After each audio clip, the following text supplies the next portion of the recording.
Hello dear students, very good morning to all of you. This is Joginder Rohila. Welcome to my YouTube channel Triple Point Academy. Dear students, इस video में मैं आपके साथ discuss करने वाला हूँ double displacement reactions के बारे में। पिछले वीडियो में हमने डिस्कस किया था डिस्प्लेसमेंट रिएक्शंस के बारे में।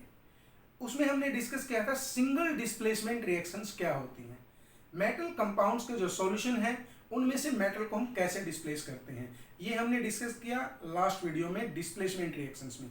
देखिए डबल डिस्प्लेसमेंट रिएक्शंस क्या होती हैं, those reactions in which two compounds react by exchange of ions to form two new compounds।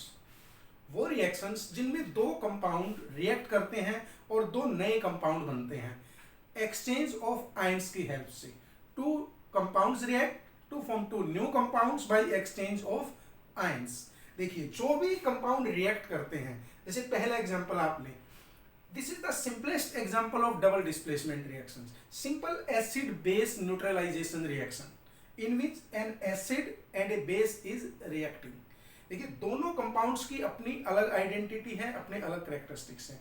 जब एक्सचेंज ऑफ आयंस होगा, दो नए कंपाउंड की फॉर्मेशन होगी, उनकी अपनी अलग आइडेंटिटी है, उनके अपने अलग कैरेक्टरिस्टिक्स हैं। देखिए यहाँ पर क्या है, सोडियम हाइड्रोक्साइड एक बेस है, HCl एसिड है। दोनों के जो सॉल्यूशंस हैं वाटर में वो सोल्युबल फॉर्म में है, दोनों कंपाउंड्स एक्वस सॉल्यूशंस हैं। जैसे ही दोनों रिएक्ट करते हैं एक्सचेंज ऑफ आयंस होता है। Sodium ions from sodium hydroxide are replaced with H positive ions. Sodium ions are exchanged. Similarly H positive ions from HCl are exchanged with the help of sodium ions. तो दोनों compounds के ion exchange हुए हैं, इसलिए हम इसे double displacement reaction बोलते हैं। और यहाँ पर क्या फॉर्मेशन हुई है, sodium chloride. Sodium chloride is also soluble in water. और दूसरा जो कंपाउंड जो फॉर्मेशन होगी इस रिएक्शन में वो वाटर होगा, वो एक सोलवेंट की तरह बिहेव करेगा। तो दो कंपाउंड का रिएक्ट करना, एक्सचेंज ऑफ आयंस का होना और नए कंपाउंड्स की फॉर्मेशन होना, that is double displacement reaction. देखिए सेकेंड एग्जाम्पल आप देखें, in aqueous solution of silver nitrate. Silver nitrate का जो सॉल्यूशन है वाटर में, that is soluble in water, that is colorless solution। Silver nitrate is soluble in water. This is aqueous solution, this is colorless solution। When it is reacting with sodium chloride solution, that is also colorless solution, there is formation of two new compounds।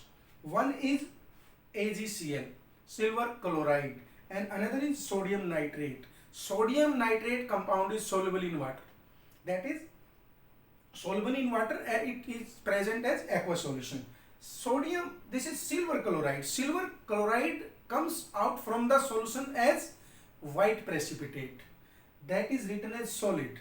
Silver chloride is white precipitate and it comes out from the solution। देखिए silver chloride के अपने अलग characteristics हैं, water में soluble नहीं है, that remains as solid. और sodium nitrate जो है that is soluble in water. Barium chloride इसी टाइप की रिएक्शन है। बेरियम क्लोराइड के एक्वस सॉल्यूशन में जब हम कॉपर सल्फेट का एक्वस सॉल्यूशन मिक्स करते हैं, दोनों को रिएक्ट करवाते हैं, तो क्या फॉर्मेशन होती है, barium sulphate and cupric chloride. Cupric chloride की फॉर्मेशन होती है। देखिए barium ions are exchanged with copper, that is formation of cupric chloride. Similarly, copper 2 positive ions are displaced with barium 2 positive ions or exchanged with barium 2 positive ions. There is formation of barium sulfate. Now, barium sulfate is again as white precipitates that appears as solid in the solution, and cupric chloride is soluble in water, that is present as aqueous solution, cupric chloride. In next reaction, there is reaction between aqueous solution of aluminium trichloride and this is weak base ammonium hydroxide। When these two react with each other, there is formation of aluminium hydroxide। White gelatinous precipitates of aluminium hydroxides are formed as precipitates, and ammonium chloride, which is soluble in water, that is present in the solution। So in this reaction also double exchange of ions takes place, exchange of ions and formation of two new compounds are there। Similar, there is another reaction when H2S gas is passed in aqueous solution of copper sulfate। Copper sulphate का aqua solution कैसा होता है, blue colour का।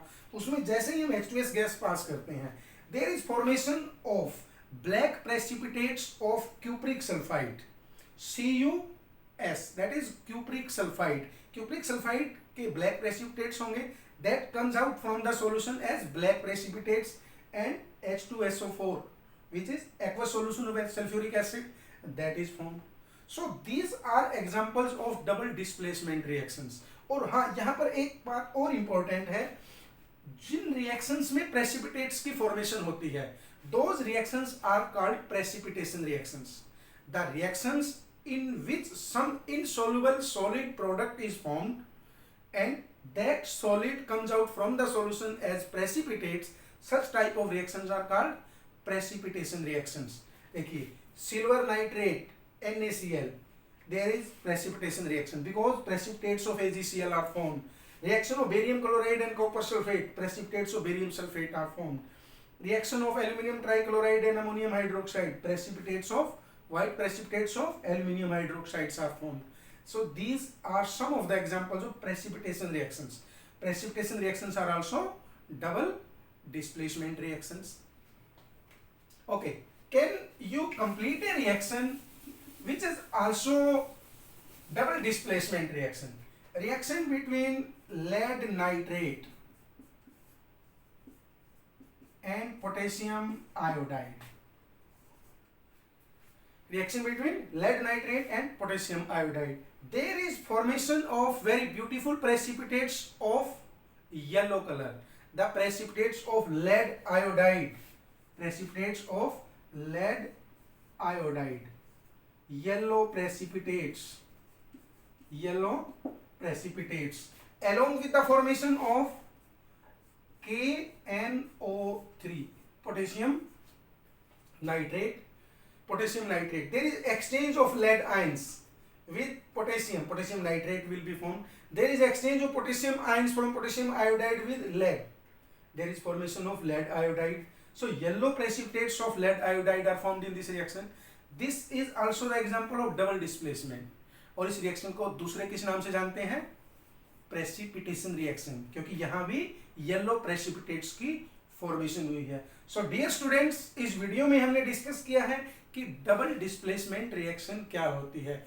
इससे आगे हम discuss करेंगे जिसमें ऑक्सीडेशन रिडक्शन, जो नेक्स्ट वीडियो हम लेकर आएंगे उसमें डिस्कस करेंगे कि ऑक्सीडेशन रिएक्शन क्या होती हैं, रिडक्शन क्या होती हैं, ऑक्सीडाइजिंग एजेंट क्या है, रिड्यूसिंग एजेंट क्या है. So please like, share the video and comment on the video, and please subscribe my YouTube channel Triple Point Academy. Thank you very much.